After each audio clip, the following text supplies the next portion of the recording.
OP Rajbhar आने वाले दिनों में हर दल के लिए जरूरत होंगे और कहीं न कहीं से अभी से तो नहीं कहा जा सकता कि इसका भविष्य कैसा होगा, लेकिन ये कहा जा सकता है कि ओपी राजभर का भविष्य सबसे सेफ मोड पर होगा आने वाले दिनों में। जनता को फ्री स्कीम में नहीं फंसना चाहिए, क्योंकि भले ही राज्य सरकार आपको फ्री स्कीम दे रही हो, लेकिन उसका दूसरे तरीके से इम्पैक्ट होता है, वो आपसे ही पैसा वसूलती है। तो विदेश नीति पे, आंतरिक मुद्दों पे सरकार किस तरह से आगे बढ़ रही है और किस तरह से उसका क्या विजन है, तो इन सब मुद्दों में हमारा विजन 2027 तक क्लियर होना चाहिए। कि हजारों करोड़ रुपए का कर्ज पंजाब बाजार से उठा चुकी है, पैसा ले चुकी है, उसके पास मात्र 10% आय का पैसा बचा हुआ है जो विकास कार्यों के लिए खर्च कर सकती है। नमस्कार, स्वागत है आपका एक बार फिर से क्राइम चौक पर। नया वर्ष, नई उम्मीदें, नया जोश और नई सोच के साथ हम एक बार फिर से हाजिर हैं अपने न्यूज रूम में अपने साथियों के साथ, और उनसे चर्चा करेंगे कुछ नए विषयों पर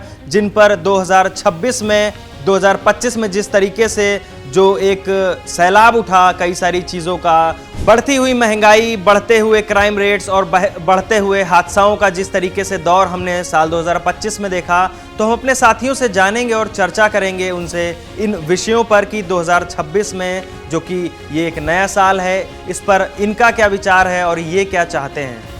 तो हम मौजूद हैं अपने न्यूज़ रूम में साथियों के साथ। हमारे साथी आनंद हमारे साथ मौजूद हैं। आपको क्या लगता है कि जिस तरीके से हमारी गवर्नमेंट जो है चुनाव में आते ही आते नई नई स्कीम्स, नए नए लॉलीपॉप्स देना शुरू कर देती है जनता को, तो आपको क्या लगता है कि इस आने वाले 2027 के चुनाव के लिए अभी 2026 में लुभा पाएगी जनता जो है कि नहीं, जनता को कि नहीं लुभा पाएगी? बहुत अच्छा प्रश्न है आपका। देखिए, जिस तरीके से 2026 में हम प्रवेश कर चुके हैं और 2026 के आते ही हमें 2027 की आहट अपने आप दिखने लगी है, क्योंकि 27 में विधानसभा चुनाव है। और ये प्रश्न आपका बहुत अच्छा है कि जो लोग लुभावने वाले वादे होते हैं, खासकर जिस फ्री स्कीम का जो आप जिक्र कर रहे हैं कि हम मुफ्त में बांट देंगे, इसका इम्पैक्ट क्या पड़ता है जनता पर, जनता को ये जानना बहुत ज़रूरी है। क्योंकि पब्लिक को ये लगता है कि हमको सब कुछ फ्री मिल रहा है, और उस फ्री के चक्कर में जहां उसको वोट देना होता है वहां वोट न दे के उस लालच में वो किसी दूसरे को भी वोट दे देते हैं।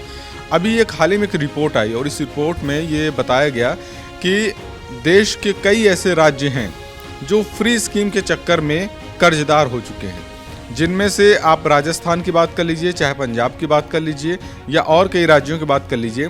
सारे राज्यों का डेटा ये कहता है कि हमारी जो आय है, जिन स्रोतों से हमारी आय होती है राज्य सरकार को, उसका 80 से 90% भाग केवल फ्री स्कीम में खर्च हो जाता है। फ्री स्कीम और तमाम जो पेंशन योजनाएं और सैलरी जो दी जाती है, इसमें ही खर्च हो जाता है। यानी कि विकास कार्यों के लिए मात्र 10 से 15 या 20% पैसा बचता है। अब उसमें विकास कार्य उस पैसे में तो हो नहीं सकता है, तो इसके लिए राज्य सरकारों को फिर कर्ज लेना पड़ता है। और पंजाब की तो हालत ये है कि हजारों करोड़ रुपए का कर्ज पंजाब बाजार से उठा चुकी है, पैसा ले चुकी है, उसके पास मात्र 10% आय का पैसा बचा हुआ है जो विकास कार्यों के लिए खर्च कर सकती है। तो ऐसे उत्तर प्रदेश में भी यही सेम स्थिति है, लगभग यही है हाल है, और भी लगभग ज़्यादातर राज्यों का यही हाल होता है जहाँ जहाँ फ्री स्कीम चलती है। तो मुझे ऐसा लगता है कि जनता को फ्री स्कीम में नहीं फंसना चाहिए, क्योंकि भले ही राज्य सरकार आपको फ्री स्कीम दे रही हो, लेकिन उसका दूसरे तरीके से इम्पैक्ट होता है, वो आपसे ही पैसा वसूलती है, उसका इम्पैक्ट आपके ही विकास कार्यों पर होता है। तो फ्री स्कीम जो भी दे, जो भी दल दे, उसकी तरफ आप लुभने की जगह आप जहां वोट देना चाहते हैं, वाकई में जो विकास कार्य हुए हैं उनको आधार मान के ही आपको वोट देना चाहिए। ठीक है, तो हमारे साथी का कहना है कि जिस तरीके से सरकारें, नए नए दल जो है हमको लुभाने का काम करती हैं, नई नई फ्री स्कीम्स निकालती हैं, और उससे जो है राज्य सरकार और उसके बजट पे काफ़ी ज़्यादा असर पड़ता है, और वो हमें देखने को मिलता है, और वो पैसा कहीं और से नहीं हम ही से वसूला जाता है, यह हमारे साथी का कहना है। तो दूसरे मुद्दे पर हम बात करेंगे अपने साथी से, जो कि एक राजनीतिक मुद्दा है, और उनसे जानेंगे कि 2027 के विधानसभा चुनाव पर जो है जिस तरीके से राजनीतिक दलों ने अभी 2025 में प्रतिक्रियाएं दी हैं, उसका क्या असर पड़ने वाला है। तो हमारे साथी अमन मौजूद हैं। अमन, आपको क्या लगता है कि जिस तरीके से राजनीतिक पार्टियों ने, उनके नेताओं ने और छोटे छोटे दलों ने जो है जिस तरीके से बयानबाजियां की हैं साल 2025 में, क्या लगता है 2027 का विधानसभा चुनाव आने वाला है, तो 2026 में उन पर और उनके राजनीतिक करियर पर क्या असर पड़ने वाला है? देखिए, जो आने वाला दिन है कहीं ना कहीं सबके लिए चुनौतीपूर्ण होगा, क्योंकि आप देख ही रहे हैं किस तरीके के मुद्दे चल रहे हैं। भारतीय जनता पार्टी में ब्राह्मण समाज को लेकर घमासान मचा हुआ है, तो दूसरी तरफ समाजवादी पार्टी में भी कहीं ना कहीं कुछ चुनौतियां हैं। लेकिन सबसे सेफ मोड पे जो नज़र आ रहा है व्यक्ति, वो उत्तर प्रदेश की सियासत में एक नाम है, वो नाम है ओपी राजभर का। जिस तरीके से बीते दिनों में उनका व्यवहार रहा है, इसके बाद भी उनको समाजवादी पार्टी भी तवज्जो देती है। अभी वो चले जाएं तो उनको शामिल कर लेगी, और भारतीय जनता पार्टी में तो वो मंत्री हैं ही। तो इससे पहले वो सपा में थे और सपा के बाद इन्हें भाजपा भी शामिल कर दी। तो कहीं ना कहीं सबसे सेफ मोड पे जो है वो ओपी राजभर का भविष्य है, और इनकी राजनीति कहीं ना कहीं आने वाले दिनों में असर होते हुए इसका दिखाई देगा, और इनका मतलब जो राजनीति है वो अच्छी राजनीति के रूप में सामने आएगी। आपने देखा होगा कि बिहार में जिस तरीके से नीतीश कुमार हैं, नीतीश कुमार को ज़रूरत हर किसी को है, आरजेडी को भी है, एनडीए को भी है, या और भी जो दल है उनको भी है। उसी तरीके से उत्तर प्रदेश की सियासत में एक नाम है, उसका नाम है, वो नाम है ओपी राजभर। ओपी राजभर आने वाले दिनों में हर दल के लिए ज़रूरत होंगे, और कहीं ना कहीं से अभी से तो नहीं कहा जा सकता कि इसका भविष्य कैसा होगा, लेकिन ये कहा जा सकता है कि ओपी राजभर का भविष्य सबसे सेफ मोड पर होगा आने वाले दिनों में।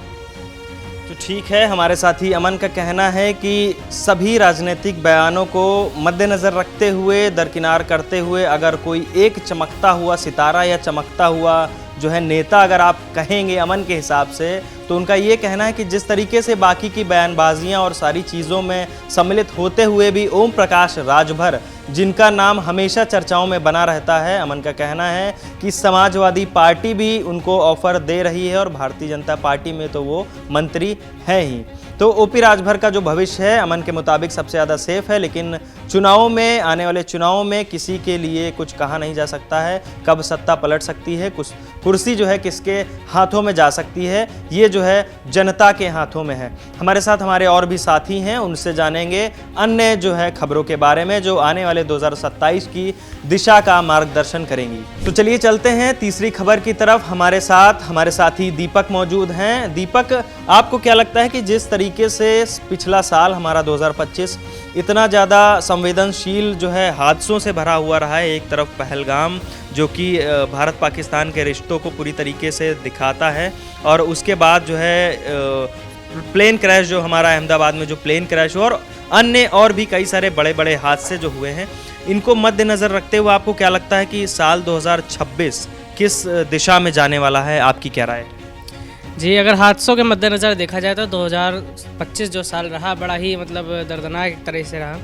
पहलगाम अटैक हुआ पहले तो, उसके बाद हम लोगों ने अहमदाबाद प्लेन क्रैश देखा, फिर दिल्ली ब्लास्ट देखा, इस तरह के बहुत से और भी न जाने कितने हम लोगों ने सड़क हादसे देखे बड़े ही, जिसमें काफ़ी ज़्यादा संख्या में मौतें हुई है ना। अभी एक राजस्थान में एक बस जल गई थी जिसमें कई लोग जिंदा जल गए थे। तो इस तरह के कई सारे हादसे हम लोगों ने देखे और 2025 में। अब चाहते हैं कि हम लोग को हमारे देश के अन्य क्षेत्रों में, जैसे कि अहमदाबाद प्लेन क्रैश को देख सकते हैं, उस विमान की में बहुत सारी गड़बड़ियाँ उजागर हुई थी उस समय के लिए।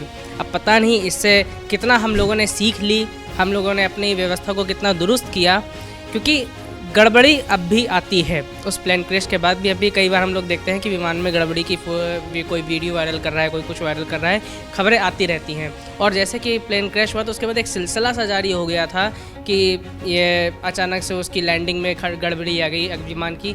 तो इस दिशा में हम लोग कितना आगे बढ़ रहे हैं और क्या क्या प्रोग्रेस कर रहे हैं, ये हमें आगे देखना होगा, जिसमें आगे जाके ऐसी घटनाएं नहीं हो। दूसरी बात अगर देखा जाए तो टेररिस्ट अटैक, जैसे कि हम लोगों ने पहलगाम अटैक देखा और दिल्ली ब्लास्ट देखा, और उसके बाद ऑपरेशन सिंदूर, और जिसको जो भी काफ़ी लंबे समय तक चलता भी रहा। हम लोग चाहते हैं, और जैसा कि अभी कुछ दिनों पहले चर्चा भी हुई थी कि 2026 में एक थिंक टैंक की जो रिपोर्ट आई थी कि 2026 में भारत और पाकिस्तान के बीच एक बड़ा युद्ध देखने को मिल सकता है। तो अब हमें ये देखना है कि सरकार कितना इसके लिए प्रिपेयर है, कितना आगे सरकार बढ़ रही है। अमेरिका जिस तरह से भारत पर टैरिफ लगाता जा रहा है, तो हमें भारत उससे अपनी विदेश नीति से उस चीज़ को कितना टैकल कर रहा है। और जैसा कि चीन ने भी कहा कि हमने भारत और पाकिस्तान का युद्ध को रुकवा दिया था, तो उसको लेकर के भारत किस तरह से अपनी प्रतिक्रिया दे रहा है। तो विदेश नीति पे, आंतरिक मुद्दों पे सरकार किस तरह से आगे बढ़ रही है और किस तरह से उसका क्या विज़न है, तो इन सब मुद्दों में हमारा विज़न 2027 तक क्लियर होना चाहिए। ठीक है, तो हमारे साथी का कहना है जिस तरीके से हमारी सरकार सारी चीज़ों को मद्देनज़र रखते हुए अपने नए विज़न और नई नीतियों को सामने ला रही है और लाएगी, और उसे लाना भी चाहिए, क्योंकि जिस तरीके से हमने पिछले साल 2025 में इतने भयावह आतंकी हमलों और प्लेन क्रैश जैसी संवेदनशील घटनाओं को देखा और उनसे अभी भी कई सारे लोग उभर नहीं पाए हैं, जो कि इतनी भयावह घटनाएं रही हैं। और उसके बाद भी साल 2026 के लिए अमेरिकन थिंक टैंक रिपोर्ट ने एक नया प्रेडिक्शन किया है, जिसमें बताया गया है कि जो है जम्मू कश्मीर में तकरीबन 30 आतंकवादियों के गुट जो हैं खुलेआम टहल रहे हैं, जिनके ऊपर किसी की नज़र नहीं है। और उनका साफ तौर पर कहना है कि अगर इस बार जो है भारत पाकिस्तान में थोड़ी सी भी अनबन हुई तो एक वैश्विक स्तर पर बड़े युद्ध की संभावना बन सकती है। तो ये थी हमारे साथियों की नई सोच, जिन्होंने नई दिशा दिखाई और एक नया जोश जो है हम सभी लोगों के अंदर भरा है। उनकी खबरों ने, उन्होंने जो चर्चाएं की, उन्होंने जो हमको बताया। और आपको अगर ऐसी कोई सोच, आपके मन में अगर ऐसी कोई नई जोश या उमंग भर देने वाली खबर या ऐसी कोई चीज़ है जो आप कहना या बताना चाहते हैं, तो हमारे प्लेटफॉर्म का कमेंट बॉक्स आपके लिए हमेशा खुला हुआ है। आप उस पर आइए और अपने कमेंट्स के ज़रिए हमें बताइए कि आप नया विज़न और नई सोच को लेकर क्या देखते हैं और क्या कहना चाहते हैं। आपका हमेशा स्वागत है, और कमेंट बॉक्स में कमेंट करिएगा और इस वीडियो को लाइक करिएगा, शेयर करिएगा और चैनल को सब्सक्राइब करिएगा। देखते रहिए क्राइम चौक। धन्यवाद। This video is sponsored by Ram Ram Group of Companies, co-sponsored by Nature House and Bhaiya Ji Silver Coated Ilachi.